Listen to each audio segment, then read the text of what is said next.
అర్థమైతే జీన్స్ అనేది అది పుట్టుకకు సంబంధించింది.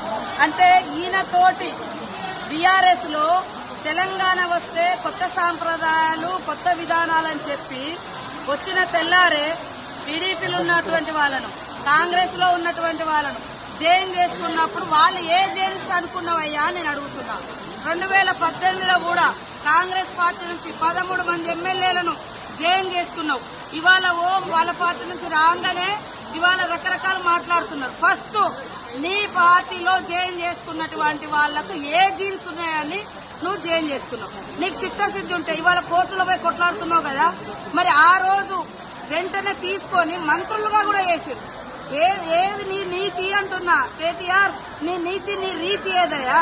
ఆ రోజు తలసాని శ్రీనివాస్ యాదవ్ ను సవితా ఇంద్రారెడ్డిని తీసుకొని ఎమ్మెల్యేలుగా తీసుకొని అదే గవర్నర్ దగ్గర తీసుకుపోయి అత్యంత నీచంగా హేయంగా నువ్వు మంత్రి పదవులు కూడా ఇచ్చి రాజ్యాంగాన్ని ఉల్లంఘించిన నువ్వు ఇవాళ రాజ్యాంగ ధర్మాసనం కాడికి పోయేటువంటి అర్హత నీకుందా? ఫస్ట్ ఇప్పటికైనా నేను సవాల్ చేస్తున్నా.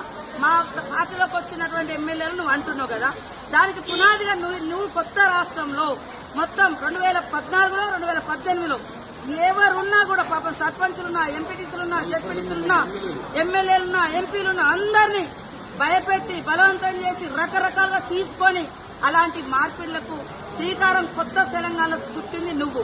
నీకు రాజ్యాంగం మీద గౌరవం ఉంది. ఇంట్లో పోయినంటే మరి నీ పార్టీలో ఉన్న ఒక్కరిని కూడా ఎందుకు నువ్వు రాజీనామా చేసి మళ్ళీ ఎలక్షన్కి రాలే? ఇవాళ డిమాండ్ చేస్తా ఉన్నావు. అదే కాకుండా ఇప్పటికి మీరు సవాల్ చేస్తున్నావు. మీ పార్టీలో ఇతర పార్టీ నుంచి వచ్చిన వాళ్ళు ఇప్పుడు కూడా గెలుచున్నారు, వాళ్ళని కూడా రాజీనామా చేయించు.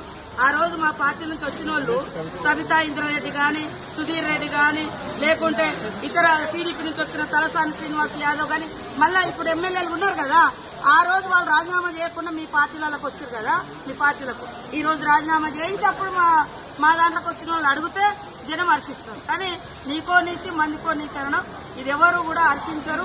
కాబట్టి ఆ యూట్యూబ్లు పెట్టుకొని చూపించుకున్నంత మాత్రాన ఎవరు ఏదో పేడి ఆర్టిస్టులతో మాట్లాడిస్తే అది కాదు. కాబట్టి ప్రజలకు తెలుసు నువ్వేం మాట్లాడి, నువ్వు 10 ఏళ్ళు అధికారంలో నువ్వేం చేసినావు పబ్లిక్ తెలుసు. కాబట్టి అది మర్చిపోయి ఇతరులను ప్రశ్నించే నైతిక అర్హత నీకు లేదు.